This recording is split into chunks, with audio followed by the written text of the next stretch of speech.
fought the claws, and the claws didn't win. We meet the man who fended off a mountain lion attack. The only actual martial arts experience I have is I sometimes do the insanity workout tapes, and he does like the power jabs at the end. One image perfectly pictures the end of the teachers' strike, and I have one question. Did the strike work? New research shows what Colorado Republicans want, and it's going to make it tough for them to win races in this state. And a Girl Scout who sold 2,000 boxes of cookies reveals her secret. It appears to be a shirtless guy on the boxes. That's next. We begin with the most Colorado thing we've seen ever. The man, the myth, the legend, Travis Kaufman. The Coloradan who fought off a mountain lion with his bare hands turns out to be everything you would expect him to be. Athletic, outdoorsy, courageous, composed, and he's everything Colorado could ask for. He's funny, humble, thoughtful, and real. Hey everybody, just a show of hands, who all is disappointed that I'm not in fact Chuck Norris? Chuck would have come out without a scratch. Travis Kaufman earned his 15 minutes of fame with the longest minutes of his life. There was a certain point where I kind of just imagined being stuck on this hillside and eventually just having a cat gnaw at me, which is a creepy way to go. He wrestled a mountain lion in a match where wildlife experts say only one of them was going to come out alive. Asked today if he'd write a survival guide. It'd probably just be a pamphlet because it's not very long. But the guy who showed up to face the cameras wearing the same tattered shirt the mountain lion tore did know the keys to survival. Stand your ground, don't turn and run away, make noise, make yourself look big, and if necessary, fight it. Travis Kaufman's next fight is against fame, the kind that comes when people learn you're that guy. I think that's going to be the hardest part, is I will never be able to live up to the reputation. And maybe that's what has led to some of my reticence for actually coming out, because, I don't know, the story is bigger than my puny form. What else do we know about Travis Kaufman? He's a cat owner. That's how he knew that the mountain lion's back legs could do all kinds of damage if you didn't pin those down first. Also, ladies, he is not single. He and his girlfriend are having mac and cheese for Valentine's Day tonight. It is not clear if he watches next. If he doesn't, somebody who does knows what we've been calling him. Have you got any good nicknames for us? I guess King of the North. I just heard that one. All hail Travis Kaufman, the King in the North. In a moment, I'll have a word for all the people who don't think that he should be celebrated. First, though, Travis, if you're watching, I need you to turn around at this point. Here's the deal, Colorado. This man cannot be allowed to pay for another drink as long as he shall live. I do not know his drink of choice. It didn't come up today. Seems like a craft beer guy, but maybe I'm just projecting. But anyway, the dude drinks free for life in this state, all right? If you got to pick up the tab and send it to me, that's fine. If this man ever pays for a beer in the state of Colorado again, we have failed as a people. The strike is over. Image says it all. First graders from Ashley Elementary joyfully piling onto their ESL teacher, Katie Hoops. Mrs. Hoops told me, yes, she is crying in the middle of that group hug. The teachers did not have to report to work today because they struck the deal with the union at 6 a.m. But Mrs. Hoops said to me, I couldn't wait. I just wanted to see my kids. The teachers won major concessions from the district after they went on strike, but not all of their demands were met. So I am left with one question, and I know just the man to answer it. Our Nelson Garcia, you have covered the strike from the beginning. So, did the Denver teachers' strike work? Yes. Oh, you actually want an explanation? That's actually a complicated question. The Denver Classroom Teachers Association claims victory, while the school district calls the tentative agreement a win-win. If you look at the overall picture, the teachers did get most of what they wanted from the start: higher base pay, a simplified salary system, and cuts in administration from a top-heavy school district. But most of that was already offered to the teachers union in some form before the strike started. During the strike, the biggest sticking point was incentives for teachers working in the 30 most at-risk schools. The district wanted to pay them an extra $3,000, while the union wanted to take all that money and add it to the base pay. In the end, the district kept that $3,000 incentive during the strike. So, did the strike work? Maybe a better question is, did the whole process work from the beginning of negotiations till now? If that's the question, then the answer is yes. Pro-comp has been restructured and teachers are getting more pay. Kyle? And hopefully the district did not tear itself apart at the seams. We did see some great moments of unity this morning between the two sides. And it seems like that this may be something to carry them forward. Hopefully it's a long-term solution to the pro-comp issue and not a temporary fix. Yeah, I don't want to do it again soon. All right, Nelson Garcia, thank you. You're welcome. May I make a recommendation that you seek out and support the journalism of 3 women who did an exceptional job covering this DPS strike. Now, technically, they are all our competitors here, but that does not matter to you, and I'm hoping that you're getting your news from a wide variety of sources these days. If you're not reading Elizabeth Hernandez's work in the Denver Post, you're missing out. She is also one of the funniest Twitter fouls in town. Explaining labor disputes on the radio is not easy, but Jenny Brundine from Colorado Public Radio made it sound simple during the strike. Elizabeth and Jenny put in long hours right alongside Melanie Asmar from Chalkbeat, Colorado. Chalkbeat covers education in more depth than anybody else in Colorado. If you want a deep dive, I recommend her work. So please seek out and support Elizabeth, Jenny, and Melanie's writing. We have links on the next Twitter page. Republicans in the Colorado legislature killed last year's red flag bill, which would allow judges to temporarily seize guns from people who are deemed to be dangerous. Now Republicans are out of power completely. The bill is back, and it is more sweeping in its powers. So now it's up to the person accused of being unstable to prove that they should keep their guns. The Republican sponsor of this bill last year, he lost his seat to Democratic Representative Tom Sullivan, whose son Alex died in the theater shooting. I want you to hear all of Representative Sullivan's powerful statement that he made today. He actually said that Republicans are afraid to talk to him about this. Not many people know how to talk to the parent of a murdered child. Certainly one that was sitting, whose picture was on the front page of the newspaper, that they've all seen. I mean, I'm wearing Alex's jacket right now. I wear this jacket every day when I take the bus on in here, and because he's with me, and I can feel him in me. And maybe that scares some of them. But I'm not doing this for Alex and my family. I'm doing it for yours. Because this is as bad as you think it is.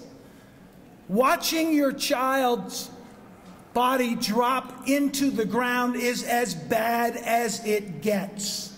And I'm going to do everything I can to make sure that none of you have to do that. And I don't care what party you belong to. I don't care what gender you are. I don't care what country you came from.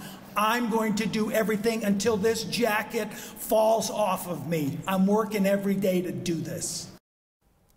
Opposition to the red flag bill will be led by Republicans in the legislature, as well as the Rocky Mountain gun owners. Think NRA, but more hardline on gun rights. And supporters have lost some Republicans who were on board last year, like prominent District Attorney George Brockler. A majority of Republican voters in Colorado actually like the idea of a red flag bill. At least that's according to a polling firm that works for Republicans. And that's not the most surprising thing our Marshall Zellinger found in their research. We've been polling red flag for over a year in 4 different surveys. And in all 4 surveys, we have found Republicans, a majority, supporting the concept of red flag. David Flaherty runs Louisville-based Magellan Strategies, which just ran a poll of 622 Colorado Republican voters.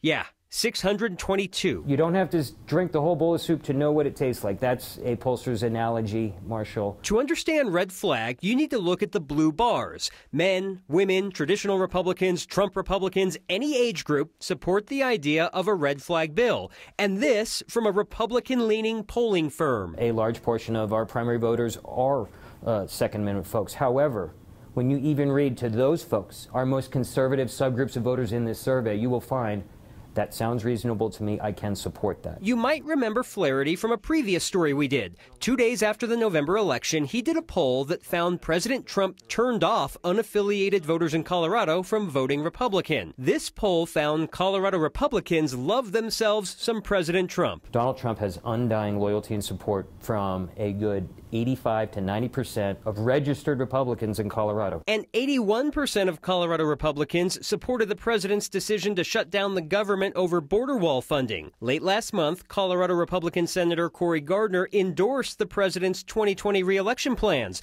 And these poll results show that he did the right thing if he wants to appeal to his base. There's really no room here for a moderate or alternative to the president or support for one at all. It's support for the president, and it is a litmus test for any Republican candidate as well as Cory. It's just that pivot to unaffiliated that will be a problem. The poll also asked about Governor Jared Polis's plan for state-funded full-day kindergarten, which is what you're looking at. 62% of Colorado Republicans said no thanks. But this is a perfect example of what's in it for me as I make this bigger. Look at this area here, the 35 to 44-year-old age group that probably have kindergartners that are split even on this one. I'm a stats guy. If you want to dive more into all of these bar and pie graphs, we've already got it on the next page on the9news.com. It's fascinating, though, because a lot of times what we think people think and what they actually think are two different things. You've got hard numbers. Do right here. All right. Thank you, Marshall. Hey, so quickly, back to the guy who took down that attacking mountain lion for just a second. Travis Kaufman may learn the lesson that no matter what the decision these days, the internet exists to tell you that you were wrong. So far, everything has been really positive. I'm not a big internet guy, so I haven't really seen any of the negative stuff. Trust me, the negative stuff is out there. I have read a lot of the anger directed at Travis Kaufman. A couple of emails just came in a moment ago, and I read them here. So I'll say this. He is not being celebrated because he killed a mountain lion. He's being celebrated because he survived a mountain lion. Nobody wanted it to end with the death of the cat, certainly not Travis. He said that today.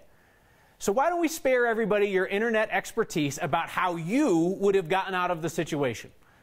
The experts on wildlife encounters say Travis did it right.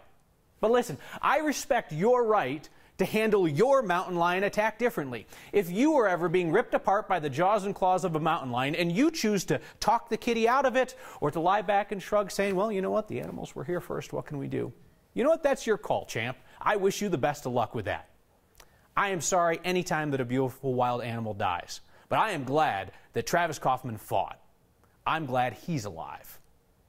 The man who fought off a mountain lion has a greater fear when he's running. Mostly rattlesnakes. That reminds us of another Colorado story that's unbelievable, but totally true. She killed 140 snakes. She skinned them and made a dress. A Girl Scout figures out the trick to selling cookies is to change up the box. I think the grown-ups will think it's funny. That's next. Cloudy, calm, and cold in Denver after a day where we saw highs close to 60, way above the average of 46. But temperatures are tumbling with the arrival of a front to the north and ton of moisture coming our way from the west. Heavy mountain snow expected, winter weather and travel advisories posted. In Denver, as the front drops south and the winds go east-northeast, that may bring in a layer of freezing drizzle and a few light snow showers, but won't impact the drive tomorrow morning. As a matter of fact, we go back over to mostly sunny by the late daytime period. And up in the high country, the wind and snow will make for tough travel if you're headed up there to get into some of that powder for the upcoming holiday weekend. Cloudy and chilly tonight, low 25 with a bit of freezing drizzle, a brief snow shower early, then clearing. A mild day, Friday's high at 52. We have isolated snow showers Saturday and 1 to 2 inches of snow coming in Sunday into Monday with Arctic air coming in for the start of next week. The high on Monday, only 21 degrees. Thank you. We are renaming the segment. The most Travis Kaufman thing we've seen today is a sign calling to Colorado's adventurous runners. The sign says the runners should go straight. Straight out across the field, apparently. Maybe straight up the Rockies in the distance. I don't know. Next viewer Ed Tyrell snapped this photo on a trail in Arvada off 64th in the Fieldstone subdivision. Runners go straight. That's what it says. What's the most Travis Kaufman thing you've seen today? Share your photos and videos using the hashtag HeyNext or email next@9news.com. It's Girl Scout cookie season. You know my rule, 1 cookie a day. But however many Thin Mints stick together, that counts as 1 cookie. The competition between the girls is fierce in the streets. So there's a 5th grader in Highlands Ranch. Go hard or go home. Charlotte, she is a top-selling cookie queen. And take a look at what she's got. She's got Jason Momoa Samoas. They're Momoa cookies, but with that photo on there, which I understand based on when they came into the newsroom, appeals to the ladies.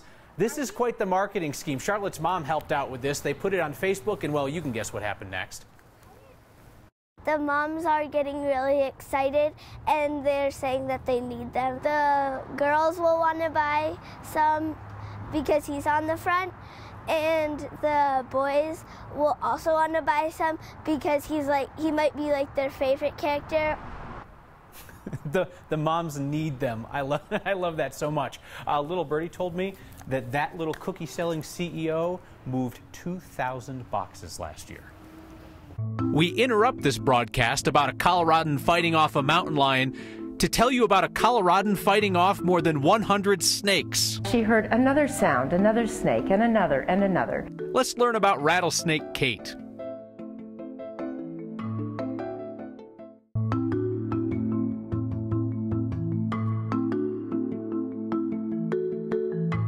So we told you about Mountain Lion Guy. You then told us about the guy who fought off the last known grizzly in Colorado in 1979. True story. So then I asked, all right, who can top that story? And a few of you said, you got to check out Rattlesnake Kate. It happened on October 28, 1925. Catherine McHale Slaughterback earned the nickname Rattlesnake Kate. She and her son, Ernie, off they went on this little short trek. And all of a sudden, she heard a rattling noise. Lo and behold, rattlesnake. She heard another sound, another snake, and another, and another. And found herself surrounded by snakes. There were rattlesnakes everywhere. As luck would have it, there was a sign posted nearby. She was able to pull it out of the ground and for the next 2 hours used this little sign as a weapon. So after 2 hours, finally all the rattling stopped and she began to collect all of these dead snakes. There were 140 of them. What she did then after this incident was fashion a dress made of the skins of the largest snakes. In our current exhibit here at the Greeley History Museum, we are fortunate to have all of these very unusual and interesting artifacts on exhibit for people to enjoy and enjoy hearing about her life and times. Tough lady. It's Valentine's Day. Time to snuggle up nice and close to somebody. Don't worry if you're single, you can do it in a parking lot. We will play You've Crossed a Line and share your feedback next.